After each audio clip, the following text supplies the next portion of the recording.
They're activists in training, these two girls of mine. Okay, so you were just telling me about what's happening today.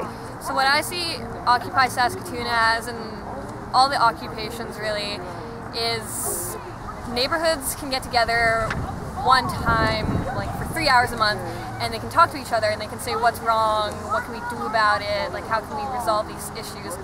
But what we're doing is kind of inviting everybody here for, I mean, maybe the next 2 weeks. It could go that long, it could go longer.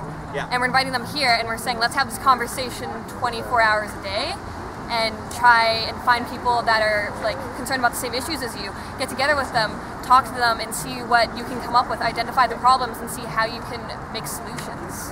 So what kind of issues are going to be discussed, do you think? Like for you personally, what do you have in mind? I just don't really want my, I guess, political involvement to end on who I'm voting for. And things in Canada aren't as bad as they are in America and other places in the world, but we just don't want them going that way. We don't want corporations having so much influence on government that it's no longer a democracy for the people. And we're seeing that already infiltrated in our government, like provincially as well as the whole nation. So it's a big concern that needs to be addressed before it gets bad or worse. So the idea of corporate interests locally and abroad, that's an issue? I mean, that's a big issue because people have been looking at a few problems that are happening in their field of work, and a lot of them, not all of them, but I can't say for these people, but a lot of them have been because of corporate influence. So it is a big theme, but this is by no means like a really anti-corporate rally. Right. Yeah, we don't want to pin it down to that. It's more general than that. Because I've heard in the States quite a few like famous people who are calling for an end to capitalism, and this is turning into sort of a dividing factor in the movement in the States. They're now saying this is capitalism versus communism. Okay. That's starting to come up. And then some people are saying, okay, if you aren't going to have capitalism, what's your solution? What are you going to fill the gap with? And a lot of people saying, well, we need a resource-based economy. And I think some of those terms are kind of vague. Yeah. So what do you feel about that? What do you think about that? If somebody were to come and say, okay, we don't want capitalism anymore, do you think there's an alternative that could work?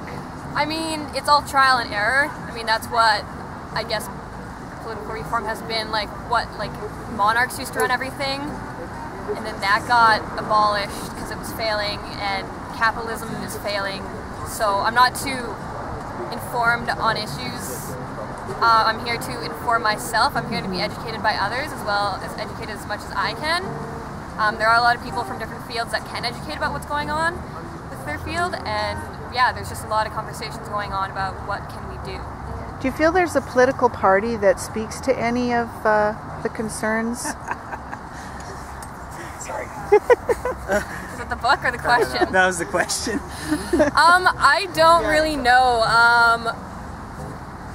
No political party can make everyone happy is the big thing. So we're given this, like, it's very interesting. We're given this choice, but the choice is very limited. Sounds good. Yeah, that's a pretty intricate question. So I'm gonna say there's no political party that can make absolute everything happen, but yeah, people have to be able to govern themselves, is what I think. If they were to switch to a one vote for, where you could vote for the actual party leader that you wanted to see in power, do you think that would change anything? Because the big issue that Elizabeth May raised when she was speaking at the U of S back in September was that we don't have a representation of the public, where I can't say, okay, I really like Stephen Harper, I see his name on the ballot, I'm going to vote, I'm going to put my X there, right? We have to go by whoever is running in our riding, and we may hate that guy because he's we like the party, he's conservative, we like conservatives, but we hate him because he doesn't do anything for us in our riding. And so we're not actually voting in the person that we want to become Prime Minister. I would pass it over to Pat. Yeah, I wouldn't say it's a very it's kind of a flawed system, but it's all we have right now. I think what needs to be done for like first past the post, it kind of needs to be changed. That there's a massive discrepancy in the representation between people in the riding. If you get this by one vote, half of the population is not represented to the liking, right? Yeah. And since we have these polar opposite parties, that means it doesn't just go a little bit over here; it goes all the way over. Right. Yeah. For instance, my riding, Brad Trost is representative. I don't like that. Personal views, insert. Sorry. But you know, a bunch of people do because they voted for him. Like way more. I think it was probably like 73% or so. But still, there's that 27% that are pissed off because they have nothing in common with Brad Trost and they can't do anything about it. Yeah. So are you guys going to vote then in this civic or I guess provincial election? Yeah, I'd expect to after I research, which I have to get around to. But hopefully, I'm hoping people can educate me here, so I don't have to go and like search on the internet, find out some things. I hope people can just be like, this is what's this happening, and like like fairly. I've gotten a lot of people here that are saying, research both ends of the spectrum because both ends of the spectrum do have reasons why they're doing things. It's not just been like a huge one-sided thing. Like a lot of people are just like, no, you need to know both sides and then decide for yourself. So there's a lot of unbiased, biased people, but they're not like so biased. They're not gonna like kind of corrupt you. I guess is the feeling. Yeah. So you hope to learn from other people here and see if anybody's ideas are similar to yours. And yeah, I mean, this is like a huge privilege. I mean, how often does this happen where people get together and want to talk about things and actually want to do things? Like it's crazy. So this is a huge privilege that people have right now, is to come out to Friendship Park and just talk and listen.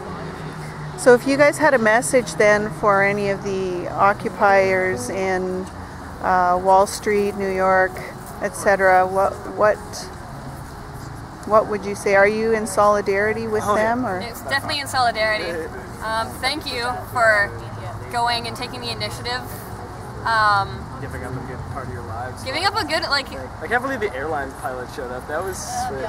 Yeah. So good. Thank you, everybody that's come out to New York and that is put up with the brutality that the cops have started, that the people didn't start. So yeah, thank you for taking like a swift baton to the face or like a pepper spray to the eyes for your cause and like lasting, so you can influence all these other people to come like get involved. Don't let winter get you down. Yeah, don't let winter get you down. Okay, thank you both of you. Yeah, no problem. So what can you tell me about why you're here today? I think it's apathy, really. My generation is very apathetic. They do nothing. They have their enslavement technology of a cell phone, and that is their life. And like the people in the Middle East right now have been fighting so hard, like the young people, for democracy, and it's kind of stupid that most people don't vote. I'm really kind of pissed off that my tax dollars are being spent to fight wars instead of finding homes for the homeless. Like, it's kind of backwards thinking to me. Right. Do you feel like the politicians are listening to people in your generation, and aside from listening with votes, are they? They're scared of us. They're scared of you. They're scared of us because they know we're smart. They know we're learning, and they know like we're gonna pound out our voice. The thing about the baby boomer generation is there are twice as many of us now. And screw them. Like really, if we. Like, we're the key holders of the future now, not them. Well, like, they still kind of are, but, like, we're gonna be the one to, like, pick up the mess or, like, the pieces, and then our children, like, are, gonna, like, and it's like continual filter. I don't know, something that's, like, they don't even plan our cities the way that we want. Like, I try to, like, go, bike to, like, somewhere, like, Stonebridge or like all these big box centers, and it's like set up so that I can't bike because there's no safe place to bike or walk. You have to pretty much drive your vehicle across from one huge ass store to another huge ass store and like sell your soul to them. Like. So is this something that your parents instilled in you? Is this a value that your grandpa did? I mean, he votes conservative, but he always told me, you better get your ass out there and vote. Good for you.